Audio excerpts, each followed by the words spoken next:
Hello and welcome to the Land and Climate podcast.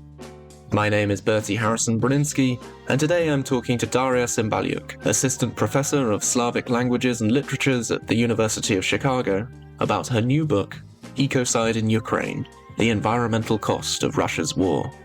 Ukrainian prosecutors and officials are at the forefront of efforts to have the International Criminal Court recognize ecocide as a core international crime, alongside genocide, war crimes, crimes against humanity, and aggression. This has revived a decades-old conversation after ecocide was removed from the Rome Statute's predecessor document in the 1980s, following opposition from the Netherlands, the UK, and the USA. Ukraine is unusual in having already included ecocide in its domestic criminal code, and Ukrainian prosecutors are now pursuing hundreds of environmental damage cases against Russia, 14 of which they class as ecocide. Darya stresses that her book is not legal analysis, but rather a means of bringing the perspectives of Ukrainian environmentalists and humanities scholars into that broader conversation. That was something I didn't know, and I didn't know from the media until I got there. But when I went to the villages which were flooded by the Kakhovka, people talked about this smell, which was just really strong and gave people nausea and headaches. Because you can imagine all that water that burst from the water reservoir and got all kind of stuff pulled into it. I began by asking Darya how and why she started working on the book. So I was approached by an ex-boxman who was then an editorial assistant at Polity, who suggested that maybe I pitch a book proposal on the question of environmental destruction in Ukraine. It came actually from an essay I thought nobody would ever read when I had a call with her. It was an essay on mushroom picking and landmines in Ukraine. It was a very brief piece, only less than 1,000 words, that I wrote in 2022. I ended up writing about mushroom picking because I really wanted to do a postdoc on mushroom picking and mushroom picking cultures, which are really intense in Eastern Europe and really big part of the cultural landscape. And of course, with the escalation of the war to a full-scale invasion, that wouldn't be really feasible unless I did it only in the western part of Ukraine, because a lot of forests became inaccessible for people and dangerous and lethal. And so I basically wrote this very short piece, kind of bringing that in conversation with the war and how I thought was impacted. And I really thought it would not be read. And I think it kind of sparked the interest then of Vanessa, who reached out to me. And that was 2023. And so we started the conversation. It all came quite unexpectedly and in this moment of urgency. I've written the book in 9 months. I wanted to have it out because I really think of it, the different ways of writing a book. You can write a book in like 11, 12 years and spend your time thinking deeply and doing research. And I love those projects. In my case, I think I'm very aware of how imperfect it is. And my intention was really to make an intervention in the conversation. So I kind of think of it as a dialogue, and you have to comment so the other person can comment further and the conversation keeps going. So that was kind of my intention there. I totally get what you're saying about 9 months not being that long, but in other ways, in a kind of wartime chronology, that is actually quite a lot of time, right? And I imagine that your thinking around this issue, especially if it wasn't something you'd been planning for a long time, must have kind of developed over those 9 months as you adjusted to the shock of it all as well. What were some of the major ways in which your ideas around ecocide and that lens on the war changed over that period? Prior to 2022, for example, there wasn't much conversation about ecocide in Ukraine. And even the focus on the environment was quite marginal. There were definitely people doing amazing work on the ground and scholars researching the impact of the war on the eastern parts of Ukraine, which is also the most industrialized part of Ukraine, which had a huge amount of mines. It used to be the biggest mining region in Europe. And of course, where there are mines, there's always particular danger of water contamination and questions of ground contamination. All of it is there, and the destruction and pollution is on a different level there. So there were fantastic reports done by the environmentalists, and there was conversation about it. But I wouldn't say it existed on a national level or international really prominently, unless for the people who were really invested in these particular questions. And then the debate around ecocide really emerges in Ukraine post-2022, and you really could see the shift in public consciousness and the awareness of the destruction of the environment, which I don't think was there. And it is also perhaps not so new when you think of Chernobyl and the anniversaries coming up right this weekend, that Ukraine has this very recent memory of the environmental catastrophe and environmental destruction that impacted the country. So it's kind of interesting to think of those new debates, but building up on older cultural memory that is there. So suddenly, many more people were talking about, media was writing about this impact and thinking about the environment as a very much an important component in our understanding of the war. And then the legal debate gaining momentum now as well. But I would say actually recently, I always feel as an environmental humanities scholar trying to navigate different spaces, interestingly, because ecocide is, people are very interested in the legal aspects and they're very important, and the questions of justice, of course, and prosecution. But I'm also completely out of depth. I'm not a legal expert, a legal scholar to really comment. I read a lot and I listen, but I'm very much interested in particularly that shift on thinking with environments and about environments in the context of war. So the shift in public consciousness, which is both enabled by this idea of ecocide, and at the same time, ecocide is a result of that public shift in consciousness.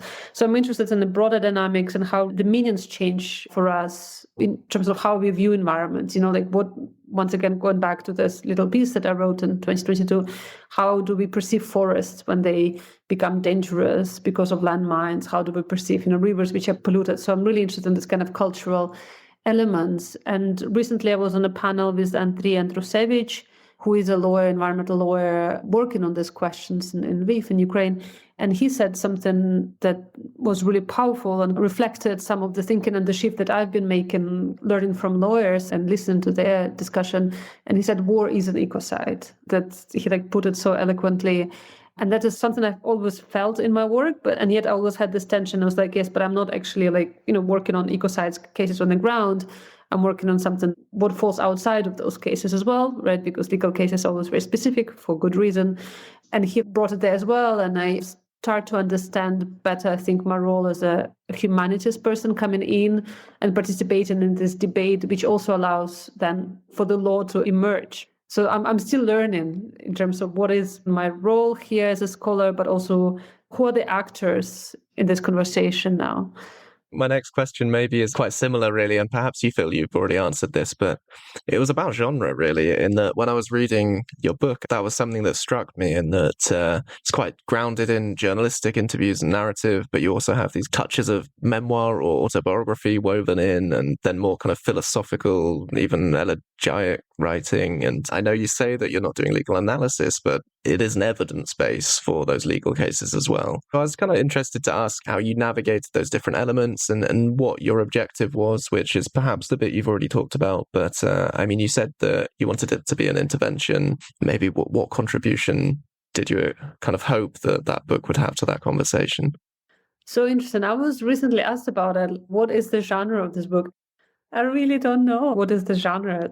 The main objective was to make this intervention in the public debate. And then what was important for me as well, and you probably noticed majority of the references from Ukraine, I really wanted to consider myself a feminist in terms of the way I engage with knowledge and the kind of feminist practice of building knowledge and thinking of knowledge as bricks. That was very important for me to think, what are the building bricks in this book and how to make them visible, and made this effort even where I could to the maximum to always provide the names of the people in text, not only in the endnotes, because it was important for me to name these people who are doing this groundwork, whether journalists or environmental scholars on the ground actually documenting how the environments are changing, or other researchers. And quite often I think a lot of, and it's not only the issue of language, but language, of course, the big question that a lot of the people who are on the ground and who are the first people to report and make this knowledge publicly available, they get lost, whether in Western media or Western academia, somehow that it doesn't, there's not really a connection there, which also feels unjust to me, because people who are doing, this kind of work, they are in very dangerous circumstances. It's a life-threatening work that they're doing to bring the stories to us. And I also really want to make it clear that even though I went back and I was home while I was writing this book for several months, but I'm not on the ground and I wasn't there when the full-scale invasion began. So I have a very particular positionality and relation to it. So there is an amazing platform in English, Ukraine War Environmental Consequences Work Group, which publishes expert analysis in English. Specifically, they created this platform so people could draw upon it, and they get environmentalists on the ground to provide their analysis of what is going on or the most present issues. And it's fantastic. I keep recommending it to everybody because it's such an amazing initiative from inside of Ukraine, thinking of how can we amplify these questions. And I can't even remember those times when I've seen people referencing it or quote. You have this research which is available in English, and why doesn't get more attention? So for me, that's one other aspect that I think I thought of it as archiving some of this work in a way. And then additionally, writing about Ukraine, and of course coming from Ukraine, even though I'm not there, but it will always be a home, and it's a very different connection to that place. When you're from there, it hurts. It was honest of me to write it the way I wrote about it. There is movements and shifts between more analytical passages and data-driven in a way, or passages that rely on data and try to understand data. And I guess this is my humanities lens, is stepping back and kind of thinking, but what does it actually mean to us? What does it mean for our experience of the war? How the cultural narratives that we are embedded in impacted, and how do we actually tell the story? I wouldn't say you ever really foreground yourself in the book, but your own story and roots are constantly present somewhere within it. And I haven't really asked you about that yet, but you do start the book by describing the first time you returned to Ukraine after the invasion. Could you say a little bit about your experiences of returning home and the way that you've personally seen or felt the emotional weight of what you're writing about? And am I right in remembering that you're from Mykolaiv in the south of Ukraine? Have you seen kind of environmental change there or ecocide? I was in Scotland, in fact, when the full-scale invasion began. I was waiting for my documents. So I was supposed to go home, which would have been my last winter break at home before the full-scale invasion. And I couldn't go because my documents didn't arrive then. There is a kind of split. I think that those of us who are away live through, because you exist in these environments that have their own concerns and tensions and dynamics, but they're not war environments. And then part of you is always there, even when you're not there, and kind of negotiating within yourself. And I write about that in the bodies chapter, to the extent that, there are lots of things, people ask you, how are you? And you would be like, oh, I'm doing great. But at the same time, you're thinking about the shattering experiences of seeing the news from this particular city or reading these testimonies and hearing from your loved ones. I mean, my parents are there, my dad is in the military. But I feel like it's a kind of constantly you carry. And in the book I write that I feel like my body is a kind of archive of all of this, because I just, I keep being in these experiences, but I don't necessarily communicate them externally except in scholarship, right? But if you just see me every day, I shift between these two worlds constantly. The first time I went was in 2022, and I went a couple of times because my mom was having a minor surgery. And then I went for longer when I was interviewing people and doing this research. And that is something actually I was also thinking about, not judging, observing my mom, observing my own body, to which extent the bodies also kind of respond. And I'm not making a kind of scientific claim there, but the stress does impact our immune systems and impact our bodies in different ways. And I've noticed even from my own family how many new chronic conditions that my mom suddenly acquired after 2022, and me included. And so I was going back for that with her. So my mom is in Kyiv now. She was in Kyiv at the beginning of the full-scale invasion. But I grew up in Mykolaiv, which is a very particular space. It's in the very south of Ukraine. It's a shipbuilding city which was built in Imperial Russia. It built Moskva, the flagship that was sank by Ukraine. It has this long history of kind of being part of that apparatus as well. And we really ended up in Mykolaiv because my dad is a military officer, and it was for a long time a closed city. You couldn't just settle there, but we were in the Soviet Union. My dad was directed there as a military officer. And so we ended up there. And it was not an easy place to grow up in many ways. I grew up in the 90s. We were first living in a village where the 90s in Ukraine and across many different other places and that became independent with the fall of the Soviet Union, the infrastructure is in a full collapse. And so where I grew up, we didn't have running water, we didn't have heating, often we didn't have electricity. It was really difficult for my parents. And the cities went into post-industrial periods, and it was quite a depressing city to grow up in many ways when we moved to the city from the village. And I left first to study when I was 17, so I didn't really regret it. But I think Mykolaiv is also a city in Ukraine that not many people have been to. I think many more people have been now, also because it was such an important strategic place, especially in 2022, and played an important role in holding the Ukrainian South, military-wise. Like many other places in Ukraine, part of the sadness for me that people don't even know it. Like it's kind of felt almost unloved. So in the book, it's very much rooted with this place. And it also makes me sad that we as humans are that way, that the moment we start losing, we suddenly have all these intense feelings about places and people. And so when Mykolaiv was under attack, and there was a moment when it was almost surrounded, it was bombed, it experienced all other deteriorations. There is still no potable water in the system. It's difficult to watch it. And I really wanted to give space to Mykolaiv, but also that space of the South in the book, in many ways, out of that feeling of desperation, I guess, and wanting to write about it with love as well, because not many people know about it. And I guess that feeling that even I perhaps didn't love it enough. One part of the book that I remember in which you talk about your experience of returning to Mykolaiv is the beginning of your chapter on air pollution, when you kind of focus on smell, which I found really interesting. And I've put actually that first sentence here, where you say, as I walked through a street in Mykolaiv that was hit by a Russian missile 2 days ago, it's the strong, suffocating smell of burning that immediately signals, here there was an attack. I think it made me realize that people in peacetime, at least in the UK, often imagine war more as a soundscape, right? Like kind of sirens and explosions and gunfire. But as you quote all of these different Ukrainian sources talking about the kind of olfactory, like the smell experience of war, I thought that was a very effective way of conveying how the kind of ecological trauma of conflict is just present all the time. And it's not something that you can forget about, or it's not separate from the other impacts. Could you tell us a bit more about that chapter? And I mean, is it that experience of you personally walking through Mykolaiv that made you decide to focus on that? And what are some of the smells that people are living with? And what does that say about the environment?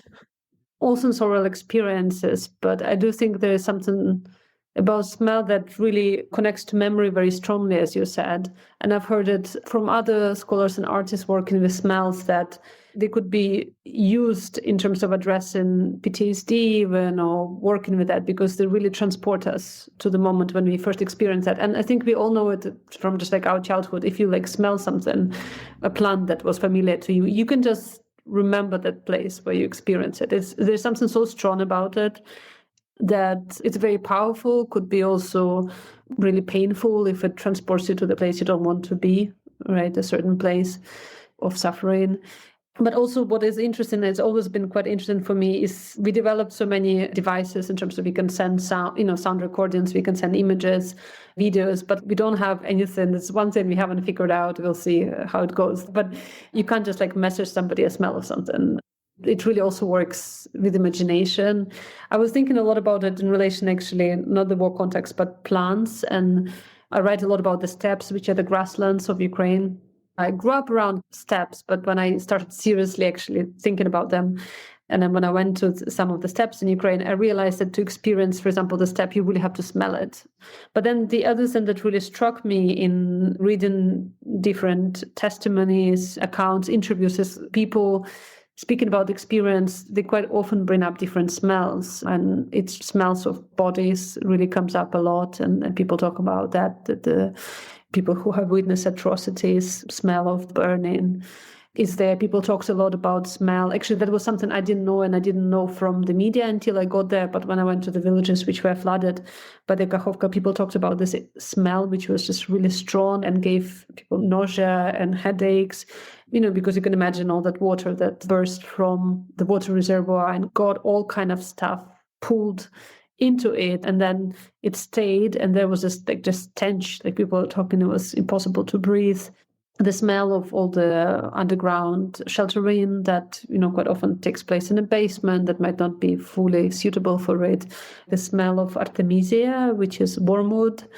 It was interesting when I moved here to Illinois, a variety grows here. And when I saw it, was such joy just to see it.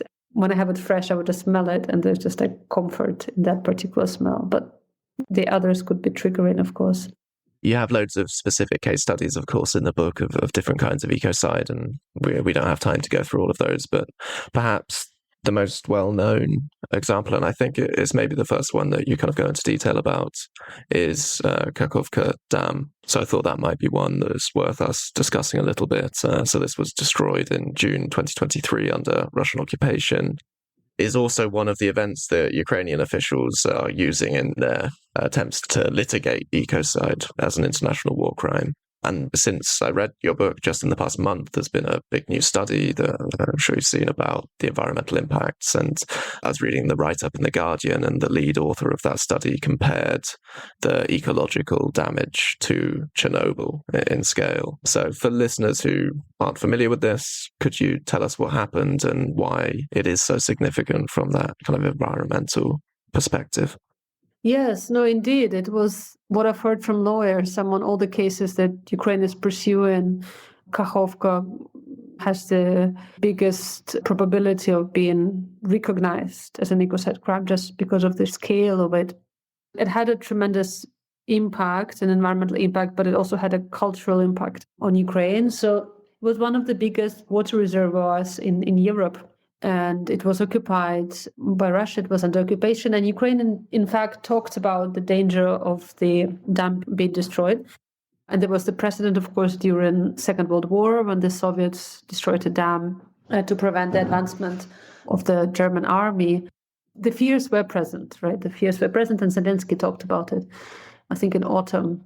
When we woke up to this news, I mean, it was just so overwhelming. There was such incredible grief. As usual, when such big news hit, you feel rage, but you also feel completely frozen in a way in that experience and just overwhelmed by it. And I think what's important, I mean, it was a huge amount of water that was released. It flooded big territories that also are important for conservation sites. So Kakhovka, located in the very south of Ukraine, and it's a huge bird refuge. Because before crossing the Black Sea, the birds rest on these lagoons, rivers and rivulets and little islands. And the Dnipro Delta used to be, before the industrialization, much more it had this amazing ecosystem of reed beds and meadows. And some of them are still there. But these are really the places where lots of birds and other species live. And it's so important for them before they attempt to cross the Black Sea. So it was environmentally devastating in that regard, but of course it also then impacted the further drying out of Crimea. Has a problem with providing as much water as needed for the place being much more settled these days by Russians, but also militarized. Also, what was really devastating in the Kakhovka example is that the parts which were occupied by Russia and which were more severely impacted, not a single international organization could get access there. There was absolutely no humanitarian help. I think people don't really understand that or don't know that, right? Because we're talking about the left and the right bank of the Dnipro, and the left bank is controlled by Ukraine, so that's Kherson. And where there is Ukrainian control, you can get international organizations, you could get all kind of volunteer effort. There was a tremendous volunteer effort to rescue people, to rescue animals, to go in there. And at the same time, Russia kept shelling the rescue efforts. That's another devastating fact. When you watch the videos and you see people being attacked and they're in the water trying to pull other people, it's really heartbreaking. That said, all the parts under Russian control, zero international presence, it's just not possible. And that is something when people talk about negotiations on all occupied territories, nobody has access to them. We don't know what happens there environmentally. We can't mitigate any risks. The occupation of the Ukrainian territories is a huge risk globally for also environmentally, right? On top of everything else, like human rights, the torture that happens there. But that is the right bank of Kakhovka. We still don't know actually what happened there fully. There were accounts and there were reports that unless people had Russian passports, they were not evacuated. for example. But yeah, the assistance there was really poor. And I think the images, there is something, I was thinking about Kakhovka also, I guess, in many cultures of the world, actually so many cultures in the world, when I was looking more into it, this image of the Great Deluge, right, the end of the world catastrophe, and when you see these bodies of animals just being swept by the water, like roof houses. There was a roe deer that was carried all the way down to Odessa, which is really far. We don't know where from, but this deer was discovered off the Black Sea, just kind of holding on to the small reed island and then rescued eventually by people. But, it's just overwhelming. On top of that, it also opened up the cultural memory of the initial construction of the dam and the flooding of the settlements in the 50s, something that was not talked much about in the Soviet Union for reasons, right? And there was not much of a coming to terms with that, the impact of that, the initial flooding. And I think it opened up this conversation about the industrialization of Dnipro as the river, what was lost in that, the cost of construction. I feel like people celebrate Soviet Union for its amazing, whatever infrastructure in their eyes. And they always say but Soviet Union modernized and brought all this incredible infrastructure. But I always want to ask, but at what cost, right? At cost of whose lives? And when you're looking at Kakhovka and the history of it and the history of other dams and reservoirs constructed in Ukraine, it was so painful for people, like in many other places in the world. But there were, historians report people hanging themselves on trees, unable to cut down their own gardens and unable to leave their homes. It was incredible violence. And I think that layer resurfaced in a way with Kakhovka, and people started talking about it and thinking of the longer history of terraforming in the region and what was lost with that. So that's why it had such a big impact domestically. I think, I remember in the first days of the breach, I was quite frustrated. International media was writing, but I feel like Kakhovka should have made bigger climate news in general and the impact of the war. And I'm always struggling, how do you breach these conversations? And then, of course, Greta Thunberg came and, she supported, and that kind of brought it into focus a little bit more. But I still do feel like, going back to that idea of Andrei Andrushevich, that war is ecocide, we really have to think of it environmentally and having global environmental impact rather than just limiting it. This is a problem of Ukraine and this is the question of Ukraine.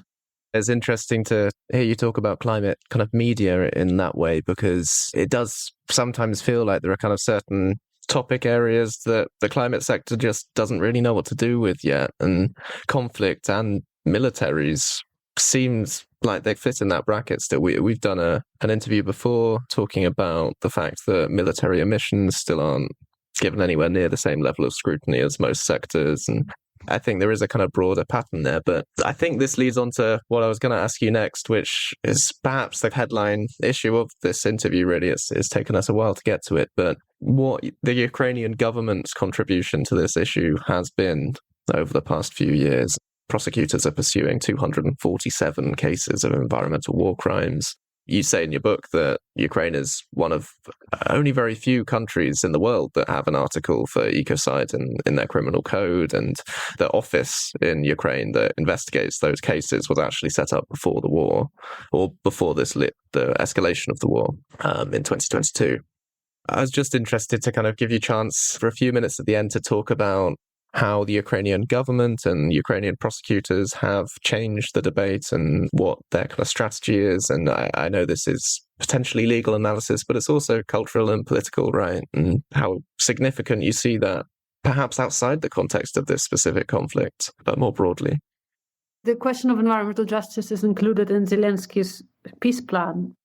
I think in this case, once again, the lawyers and environmentalists on the ground would be able to comment more on how efficient it is. And Ukraine is very active and very actively pushing for the addition of ecocide as the fifth crime to the Rome Statute, which is really amazing, and it's doing incredible work there internationally, and full support for people who are leading it.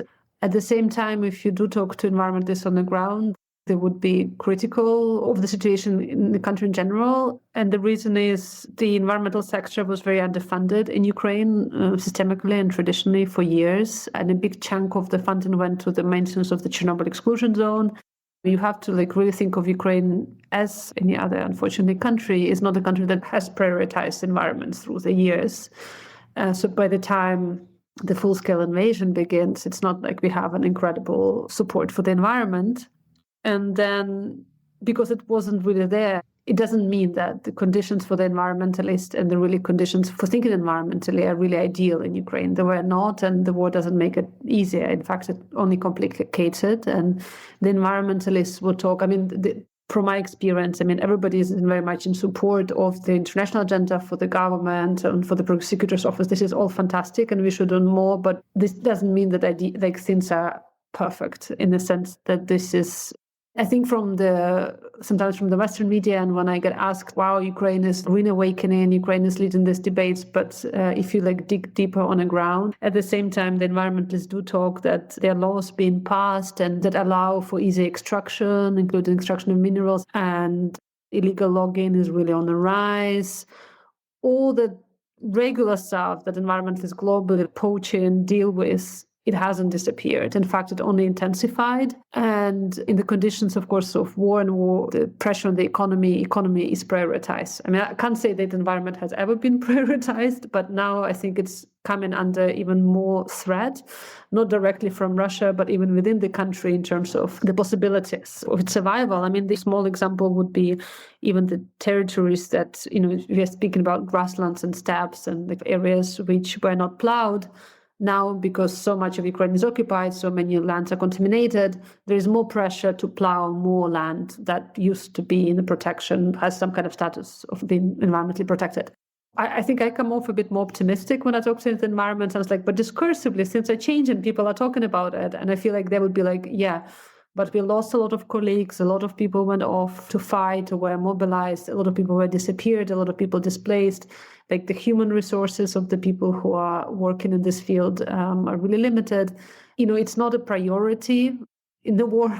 Everything is urgent and everything is burning. And for reasons that some of this, the existence of certain species might not be a priority or the protection of it. I do remember reading investigations about some of the issues that you mentioned before 2022. I'm not sure that I remember seeing much about, for example, illegal logging recently. Do you think people feel a bit like they need to self-censor because they don't want to speak out against war efforts? Or no, actually, it's been lively debates about this. The logging was a question environmentalists, they are writing and they're bringing it up. They also question, for example, because a lot of nature reserves, even if not on occupied territory, are controlled by the military now. Particularly even if you're thinking in the border of Belarus. And that limits also the access of researchers, the access of environmentalists. But environmentalists, they keep fighting for the abilities to continue doing their work. I think the debate is very lively in Ukraine. The question of Kakhovka, the Kakhovka reconstruction, because the government announced the plans for the experimental reconstruction of the dam. There was immediate mobilization. There was a Kakhovka platform, which was founded in Ukraine of its coalition of environmental organizations who are petitioning and pushing for not reconstructing the dam as it was.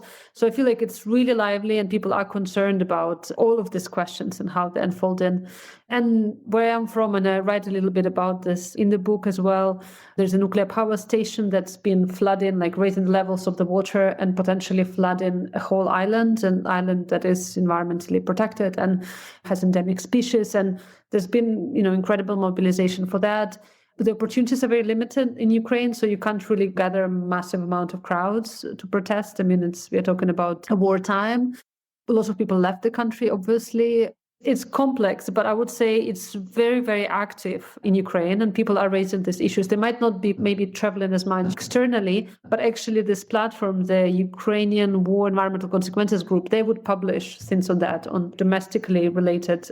Because of the war, there's been a lot of spotlight on their work. They have much more public presence and public interest than in many other countries. People who were zoologists working on particular species suddenly get interviewed by a lot of media because the species is under threat and everybody wants to know about it. So I feel like environmentalists, or some environmentalists, became public figures, but that also contributed, of course, to the bigger awareness and investment in their cause in a way. But they would probably say no, Darya, you're very optimistic. People watching a lot of the animals dying and the whole ecosystem and forests being burned. People feel solidarity bonding with those spaces as well, thinking of this tree is also a victim of the war. I feel like there's been a growing awareness of that. And I do hope that maybe that would help then to mobilize. My thanks to Darya Tsymbalyuk for coming on the show, and to Vasco Kostovsky for our audio engineering. We will provide a link to Darya's book and to some of the other material that we discussed in the podcast blurb, and we've also published an excerpt from the book on our website at www.landclimate.org. If you're interested, do also scroll back and listen to some of our previous episodes on Ukraine, such as my interviews with Maxim Chapeliev about decarbonisation, or with Lindsay Cottrell on military emissions. We appreciate all of your support, so please do subscribe to us on your preferred platform if you haven't already, and leave us a review. Then we'll be back in 2 weeks' time. Until then, thanks for listening.